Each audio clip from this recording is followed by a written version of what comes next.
नमस्कार विद्यार्थी मित्रांनो, इयत्ता 8वी बालभारती या पुस्तकातील माझ्या देशावर माझे प्रेम आहे हा यदुनाथ थत्ते यांचा आपण आज पाठ पाहणार आहोत। लेखक यदुनाथ थत्ते यांचा परिचय करून घेऊयात। ते एक प्रसिद्ध लेखक आहेत। कथा, कादंबऱ्या, चरित्रे, लेख, अनुवाद अशी जवळजवळ 100च्या आसपास पुस्तकं आपली प्रकाशित केलेली आहेत। यदुनाथ थत्ते स्वातंत्र्य सैनिक आहेत। मुलांनो, महाविद्यालयीन शिक्षण घेतानाच यदुनाथ थत्ते यांनी 1942च्या आंदोलनात उडी घेतली, कारावासही भोगला। साने गुरुजी आणि आचार्य विनोबांची शिकवण उराशी घेऊन ती त्यांनी आचरणात आणली। 32 वर्षे ते साधना साप्ताहिकाचे संपादक होते। प्रस्तुत पाठ प्रतिज्ञा पुस्तकातून घेतला आहे। शालेय पाठ्यपुस्तकांमध्ये संपूर्ण भारतभर एक प्रतिज्ञा छापली जाते। त्या प्रतिज्ञेचा अर्थ समजावून सांगणारी एक छोटीशी पण अत्यंत प्रभावी अशी पुस्तिका लेखकांनी लिहिलेली आहे। त्या पुस्तिकेत त्यांनी प्रतिज्ञेतील सर्व संकल्पनांचा अर्थ जिव्हाळ्याने समजावून सांगितला आहे। त्यांची ही पुस्तिका खूपच लोकप्रिय झाली आहे। प्रस्तुत पाठ म्हणजे त्या पुस्तिकेतील एक भाग आहे। प्रतिज्ञा म्हणजे काया, वाचा, मनाने केलेला संकल्प। प्रतिज्ञेतील प्रत्येक शब्दामागे संकल्पाचे बळ असते। आपण जे म्हणतो ते आणि तेच आपल्याला करायचे आहे असा दृढ विश्वास या शब्दांमधून व्यक्त होतो। शाळकरी मुलांशी गप्पा माराव्यात अशी जिव्हाळ्याची सोपी भाषा हे त्यांच्या लेखनाचं महत्त्वाचं वैशिष्ट्य पाठ अभ्यासताना तुमच्या लक्षात येईल। या पाठाच्या संवादात्मक शैलीमुळे प्रतिज्ञेतील शब्दांचा अर्थ सहजपणे आपल्यापर्यंत पोहोचतो, त्याचबरोबर भावतो सुद्धा। पाठ अभ्यासल्यानंतर प्रत्येकाच्या मनात या देशासाठी आपल्यालाही काहीतरी भरीव कामगिरी करायची आहे हा निश्चितच दृढ विश्वास निर्माण होईल याची मला खात्री आहे। विद्यार्थी मित्रांनो, पाठात संवादात्मक शैलीचा वापर केला आहे, म्हणून पाठ शिकवत असताना मी एका विद्यार्थिनीची मदत घेतलेली आहे। आमच्या दोघींच्यामध्ये संवाद होईल। संवाद होत असतानाच मी पाठ तुम्हाला समजावून सांगेन। मी एकदा एका शाळेत गेलो होतो। शाळेची प्रार्थनेची वेळ होती। मुले पुस्तकातील प्रतिज्ञा म्हणतायत हे पाहून मी सुखावलो। प्रतिज्ञा म्हणजे शपथ, घोर निर्धार। सुखावलो म्हणजे आनंदित झालो। तुम्हाला माहिती आहे मुलांनो, परिपाठाच्या वेळी आपण प्रार्थना, राष्ट्रगीत, प्रतिज्ञा म्हणत असतो। मुलांचा परिपाठ संपल्यानंतर मुले प्रार्थनेहून परतली। मग मी मुलांना विचारलं, तुमच्या देशावर तुमचे प्रेम आहे काय? अलबत, आपल्या देशावर प्रेम न करणारे आम्ही करंटे थोडेच आहोत। अलबत म्हणजे नक्कीच, करंटे म्हणजे दुर्दैवी। आपण बऱ्याचदा कपाळकरंटा हा शब्द वापरतो। कपाळकरंटा म्हणजे ज्याचं भविष्य वाईट आहे असा। जर आपण आपल्या देशावर प्रेम नाही केलं तर काय होऊ शकेल? तर आज आपल्या देशावर पाकिस्तान आतंकवादी, दहशतवादी कारवाया करत आहे। चीन घुसखोरी करत आहे। जर आज आपलं देशप्रेम आपण व्यक्त नाही केलं, या देशांवर योग्य ती कारवाई नाही केली तर कदाचित आपला उद्या वाईट असू शकतो। त्याच्यामुळे प्रत्येकाने आपल्या देशावर प्रेम करायला हवं। मुलाच्या या उत्तरावर मी त्याला विचारलं, तुम्ही देशावर प्रेम करता म्हणजे नक्की काय करता? माझा हा प्रश्न ऐकून मुलं आश्चर्याने माझ्याकडे पाहतच राहिली, कारण असा प्रश्न त्यांना कधी कोणी विचारला नव्हता आणि असा प्रश्न त्यांना पडलाही नव्हता। आणि देशावर प्रेम करायचं म्हणजे नक्की काय करायचं हेच त्यांना समजलं नव्हतं। म्हणून मी मुलांना विचारलं, तुमची आई तुमच्यावर प्रेम करते? हो हो, करते तर। प्रेम करते म्हणजे नक्की काय करते? आमचे पालन पोषण करते, आम्हाला वाढवते। मग देशावर प्रेम करायचं तर तुम्ही काय कराल बरं? देशाचे पालन पोषण करू, गौरव वाढवू। म्हणजेच देशावर प्रेम करू। पण देश म्हणजे काय? देश म्हणजे देशातील सर्व लोक। देशावर प्रेम करणे एक वेळ सोपं, पण देशबांधवांवर प्रेम करणं अवघड, हो ना? हो, खरे आहे। भारतावर प्रेम म्हणजे भारतभूमीवर प्रेम आणि भूमिपुत्रांवरही प्रेम। आपल्याकडे काही लोक नुसते भूमीवर प्रेम करतात आणि काही लोक नुसते भूमिपुत्रांवर प्रेम करतात। म्हणजे देशावर प्रेम करायचे तर भूमी आणि भूमिपुत्र दोघांवरही प्रेम करायला हवे। देशाची भूमी म्हणजे देश आणि भूमिपुत्र म्हणजे देशातील लोक. देशातील लोक म्हणजेच देशबांधव. देशावर प्रेम करणे म्हणजे देशाच्या भूमीवर प्रेम करणे आणि देशबांधवांवर प्रेम करणे. बरोबर आहे. भगतसिंह, राजगुरू, कुर्बान हुसेन हे फासावर गेले. ते देशावर खरेखुरे प्रेम करत होते. ते खरंच आहे. पण आता त्यांच्यासारखं प्रेम करायचे तर देश पुन्हा गुलाम व्हायला हवा? आपले देशावर प्रेम असते ते फक्त आपत्काळी असते की नेहमी असायला हवे? गुलाम म्हणजे ज्याला कोणत्याही प्रकारचे स्वातंत्र्य नाही असा. आपत्काळी म्हणजे संकटकाळी. मुलांनो, भगतसिंग, राजगुरू हे फासावर गेले कारण देश त्यावेळी पारतंत्र्यात होता, गुलाम होता. परकीय लोक आपल्यावर राज्य करत होते. त्यावेळी या गुलामीतून या देशाला मुक्त करणं अतिशय आवश्यक होतं. आता आपण स्वतंत्र आहोत. आपणच जनता आणि आपणच राज्यकर्ते आहोत. देश संकटात असला म्हणजेच पारतंत्र्यात असला तरच देशावर प्रेम करायचे का? तरच ते खरं प्रेम असतं का? तर अजिबात नाही. आज देशात खूप वेगवेगळ्या समस्या आहेत.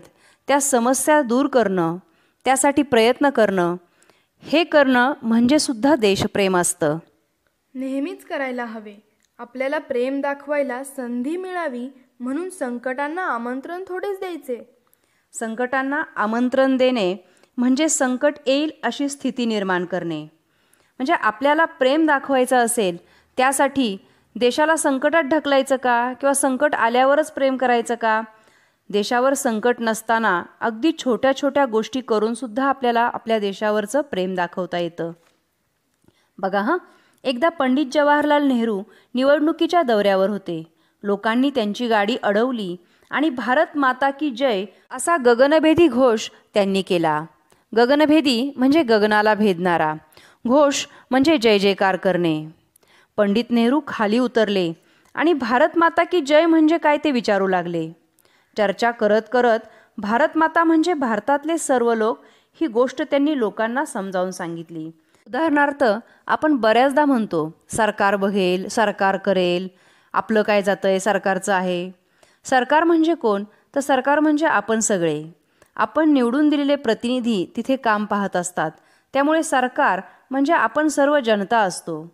देशावर प्रेम करायचं म्हणजे जात, धर्म, वंश, भाषा हे वरवरचे भेद म्हणजे फरक, हे सगळं विसरायचंय. अजिबात या जात, धर्म, वंश, भाषा या गोष्टींमध्ये अडकायचं नाही. असं जेव्हा तुम्ही विसराल तेव्हा सर्वांवर प्रेम करता येईल. पण प्रेम करायचे म्हणजे काय करायचे? प्रेम करायचे म्हणजे दुसऱ्याचे दुःख पाहून ओल्या डोळ्यांनी त्यांच्या मदतीसाठी धावून जायचे. ओल्या डोळ्यांनी म्हणजे आपुलकीने, म्हणजे दुसऱ्याची वेदना आपली असली पाहिजे, आपली आहे असं समजून करायचं. आणि दुसऱ्याला आनंद झाला की आपणही आनंदित व्हायचं. प्रेम करायचे तर अश्रू आणि हास्य यांची भाषा आपल्याला आली पाहिजे. हास्य आणि अश्रूंची भाषा? हास्य म्हणजे आनंद आणि अश्रू म्हणजे दुःख. यांची भाषा ही जागतिक भाषा आहे. जागतिक म्हणजे जगाची. हास्य हे आनंदाचे प्रतीक. आपल्या देशबांधवांचा आनंद पाहून आपले मनही आनंदित होते. जेव्हा आपले देशबांधव दुःखात असतात तेव्हा आपले मनही व्याकुळ होते. आपल्या डोळ्यात अश्रू दाटतात. आपण त्यांच्या मदतीला धावून जातो. म्हणजे आपण अन्य देशबांधवांशी समरस होतो. म्हणून हास्य आणि अश्रू यांची भाषा म्हणजे देशबांधवांशी समरस होण्याची भाषा असते. महात्मा गांधीजी काय म्हणाले होते माहीत आहे? ते म्हणाले होते, प्रेम निष्क्रिय असूच शकत नाही. निष्क्रिय म्हणजे कोणतीही कृती न करणारे. प्रेम सक्रिय पाहिजे. सक्रिय म्हणजे क्रियाशील. तसे सुबुद्धही हवे. सुबुद्ध म्हणजे चांगली बुद्धी. मुलांनो, तुम्हाला जर प्रश्न विचारला तुमची आई तुमच्यावर प्रेम करते म्हणजे काय करते? आपली आई आपल्यावर कृतीतून प्रेम करते. कृतीतून प्रेम करणे म्हणजे सक्रिय आणि कृती न केलेलं प्रेम म्हणजे निष्क्रिय. म्हणजे मी फक्त तुमच्यावर प्रेम करते आणि कृती कुठलीच करत नाही तर ते प्रेम असूच शकत नाही. आणि जर तुम्ही आजारी असाल तर तुमची आई 24 तास तुमच्या उशापाशी बसून तुमची सेवा करते. तुम्हाला भूक लागली असेल तर ती लगेच काहीतरी पटकन खाऊ करून देते. अशा अनेक गोष्टी करणं म्हणजे कृतीयुक्त प्रेम, सक्रिय प्रेम असतं. तुम्हाला हिरकणीची गोष्ट माहिती आहे. हिरकणी रायगडावर अडकली होती. आपला बाळ रात्रभर भुकेने व्याकुळ होऊन रडेल या कल्पनेने हिरकणीचा जीव कासावीस झाला. तिने बुरुजावरून उड्या घेत घेत रायगडाचा पायथा गाठला आणि घरी पोहोचली. हिरकणीच्या कृतीतूनच तिच्या बाळावरील प्रेम व्यक्त झाले. मनात प्रेम असेल तर आपण पटकन कृतीच करतो. म्हणूनच म्हणतात की प्रेम कधीही निष्क्रिय नसते. शांततेच्या काळात देशावर प्रेम करायचे म्हणजे काय? शांततेच्या काळात प्रेम करण्याचे कितीतरी मार्ग आहेत. देशाच्या नवनिर्माणासाठी रचनात्मक काम करणे म्हणजे देशावर प्रेम करणे. रचनात्मक काम करणे म्हणजे देशाचं भविष्य घडवणारं काम करणं. हातात झाडू घेऊन गावाची शास्त्रीय पद्धतीने साफसफाई करणे म्हणजे देखील देशावर प्रेम करणेच आहे. कोणतेही काम करताना आपल्या मनात असा विचार आला पाहिजे की माझ्या या वागण्याचा परिणाम देशावर आणि देशवासियांवर काय बरं होईल. उदाहरणार्थ पहा, आपण बऱ्याचदा दंगली करतो, जाळपोळ करतो, तोडफोड करतो. याच्यामुळे केवढं मोठं देशाचं नुकसान होत असतं. जपानमध्ये एखादी गोष्ट तेथील जनतेला नाही आवडली तर ते फक्त कपाळावर काळी फीत बांधतात आणि आपलं काम चालू ठेवतात. आपल्याला असं नाही का करता येणार? आपण या वाईट गोष्टी करून आपण आपल्या देशाचंच नुकसान करत असतो. आपण सर्वांनी पोटापलीकडे पाहायला शिकल्याखेरीज माझ्या देशावर माझे प्रेम आहे असे आपल्याला म्हणताच येणार नाही. पोटापलीकडे पाहणे म्हणजे फक्त आपल्या पोटाचाच विचार न करता देशाच्या सांस्कृतिक सामाजिक गरजा लक्षात घ्यायच्या आणि त्यानुसार काम करायचं. खरे म्हणजे कोणतीच गोष्ट लहान किंवा मोठी नसते. ज्या संदर्भात आपण ते काम करतो तो संदर्भच त्या गोष्टीला लहान किंवा मोठे बनवत असतो. स्वार्थी वृत्तीने केलेले मोठे काम लहान असते आणि निस्वार्थी वृत्तीने केलेले लहान कामही मोठे असते. स्वार्थी म्हणजे स्वतःचे हित पाहणारा, निस्वार्थी म्हणजे स्वार्थ नसणारा.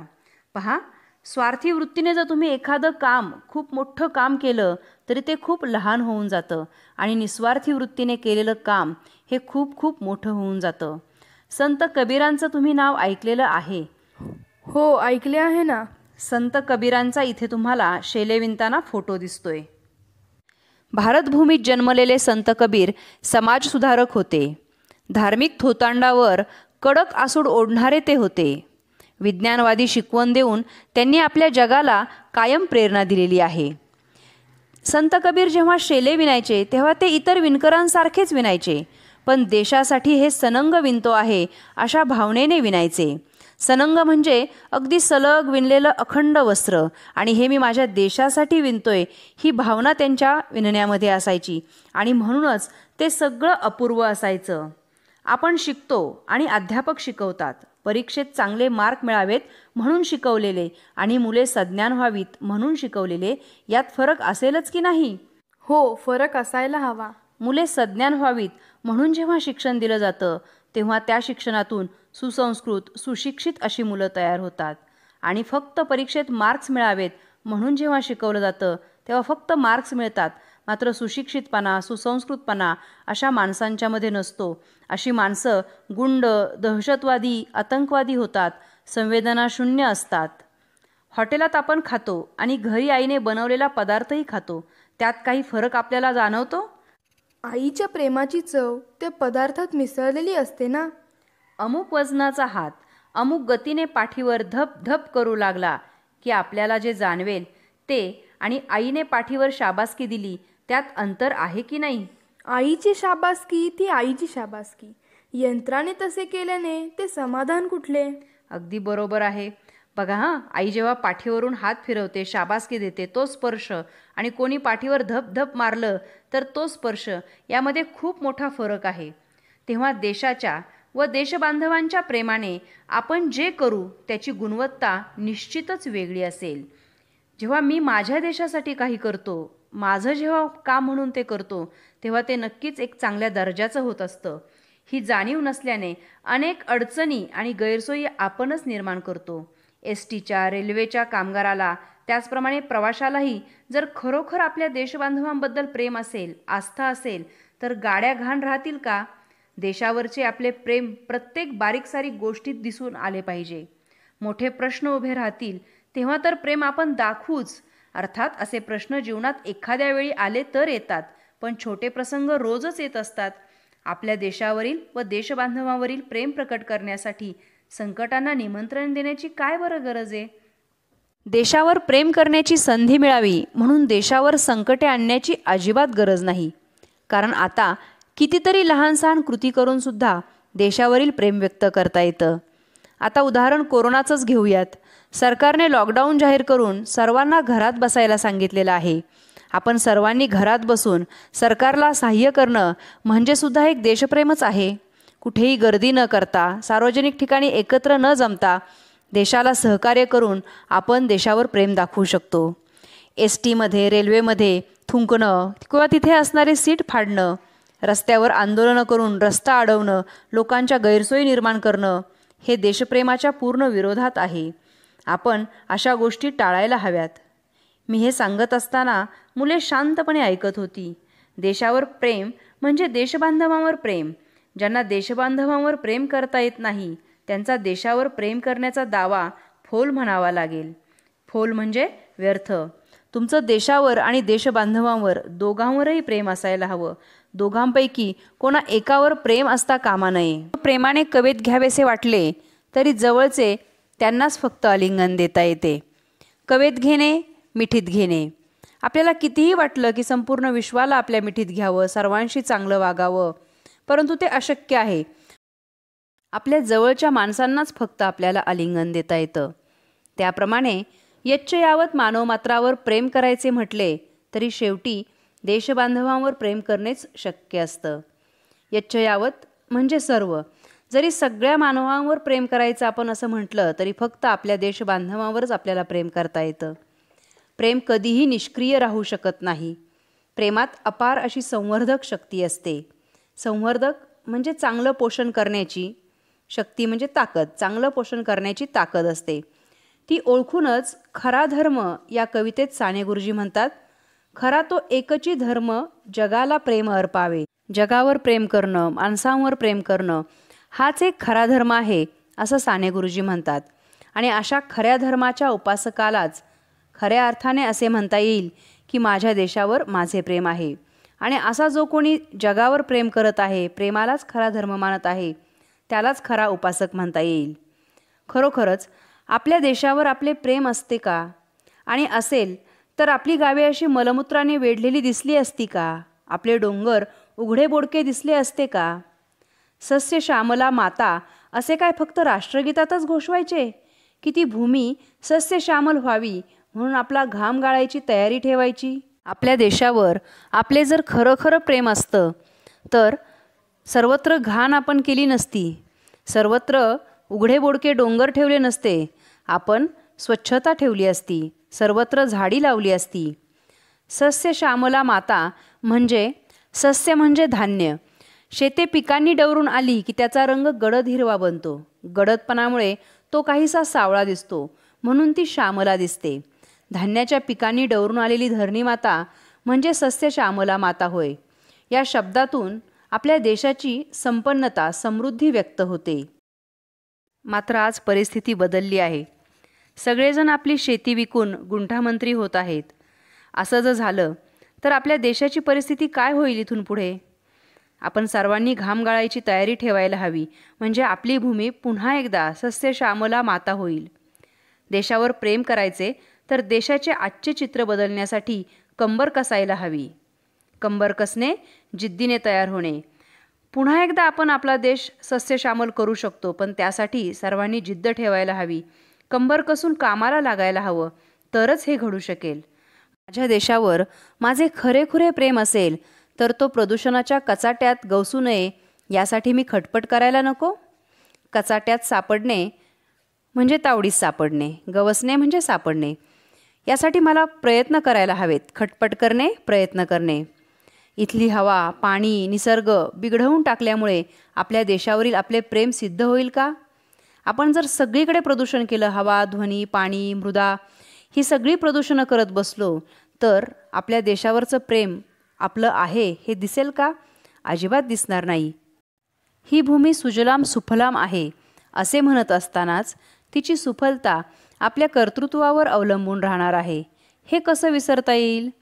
सुजलाम सुफलाम म्हणजे भरपूर पाणी, धान्य, धन असणारी ही भूमी सुजलाम सुफलाम आहे असं आपण म्हणतोय, आणि एकीकडे जलप्रदूषण, वायू प्रदूषण, ध्वनी प्रदूषण, मृदा प्रदूषण करतोय. म्हणजे ही भूमी सुजलाम सुफलाम राहणं हे आपल्या कर्तृत्वावर अवलंबून असणार आहे. त्याच्यामुळे आपली कामगिरी ही चांगली असायला हवी. कर्तृत्व म्हणजे कामगिरी. आपण कुठेही घाण करायला नको, झाडी तोडायला नको, प्रदूषण करायला नको. कष्ट करणाऱ्याला फळ मिळत नसेल आणि फळाची इच्छा धरणाऱ्याला कष्ट करावे लागत नसतील तर त्या भूमीला सुफला म्हणता येईल का? बघा हां, एखाद्याला कष्ट करायची खूप इच्छा आहे. उदाहरणार्थ विदर्भातला शेतकरी घेऊयात. कष्ट करायचं आहे, शेती करायची, सगळं करायचं आहे, पण तिथे पाऊसच नाही, पाणीच नाही, तर त्याच्या कष्टाला अर्थच उरत नाहीत. आणि एखाद्याला फळाची इच्छा आहे पण कष्टच करायचे नसतील तर काय? तर थोडक्यात ही भूमी सुफल करण्यासाठी आपल्या सर्वांना योग्य त्या दिशेने पावले उचलायला हवीत. माझ्या देशावर माझे खरेखुरे प्रेम असेल तर वंदे मातरम गीतात जो आदर्श सांगितला आहे तो वास्तवात यावा, सत्यात यावा, यासाठी धडपडण्याची प्रेरणा मिळाली पाहिजे. आपण जात, धर्म, वंश, भाषा यांना निमित्त करून आपसात भांडत राहिलो तर ते भारतमातेला आवडेल का? बऱ्याचदा आपण जातीवरून, धर्मावरून, वंशावरून, भाषेवरून दंगली करतो. यामुळे देशाचं नुकसान होतं. देशाचं पर्यायाने ते आपलंच नुकसान होत असतं. आणि जर आपण असं केलं तर माझ्या देशावर प्रेम आहे हे म्हणण्यात अर्थ नाही. देशावर आपले प्रेम असेल तर सर्व समाज घटकांना न्याय, स्वातंत्र्य, समता आणि आपलेपणाची हमी आपल्याला देता आली पाहिजे. समाजात असणारा प्रत्येक घटक त्याला असं वाटलं पाहिजे की न्याय, स्वातंत्र्य, समता ही तत्त्वसुद्धा आमच्यासाठी सुद्धा आहेत, फक्त ती वरच्या लोकांसाठीच नाही आहेत. शेवटी देशावर प्रेम म्हणजे भूमीवर प्रेम आणि भूमिपुत्रांवरही प्रेम. माझं फक्त माझ्या देशावर प्रेम आहे असंच म्हणून चालणार नाही, तर या देशातील देशबांधवांवर सुद्धा प्रेम करायला हवं. भूमिपुत्रांवर ज्यांना प्रेम करता येत नाही त्यांचे भूमीवर प्रेम करणे हे एक प्रकारचे ढोंगच होईल, ही एक लबाडीच असेल. तुम्ही जाणून बुजून मुद्दाम खोटं बोलत आहात हे इथे दिसून येतं. वंदे मातरम गीतात जे चित्र शब्दांकित झाले आहे ते वास्तवात यावे म्हणून धडपड करत राहणं आणि सर्व भूमिपुत्रांना न्याय, स्वातंत्र्य, समता आणि आपलेपणा यांचं आश्वासन देणं म्हणजे देशावर प्रेम करणं. शब्दांकित म्हणजे शब्दात व्यक्त केलेलं असणं, आश्वासन देणं म्हणजे खात्री देणं. वंदे मातरम गीतामध्ये जे काही चित्र आपण वर्णन केलेलं आहे ते वास्तवात यावं यासाठी आपण सर्वांनी धडपड करायला हवी. आणि या प्रत्येक समाजातील घटकाला, या आपल्या देशबांधवांना आपण न्याय, स्वातंत्र्य, समता आणि आपलेपणा यांची खात्री द्यायला हवी. तरच खऱ्या अर्थाने म्हणता येईल माझ्या देशावर प्रेम आहे. हा पाठ इथे संपतोय. शब्द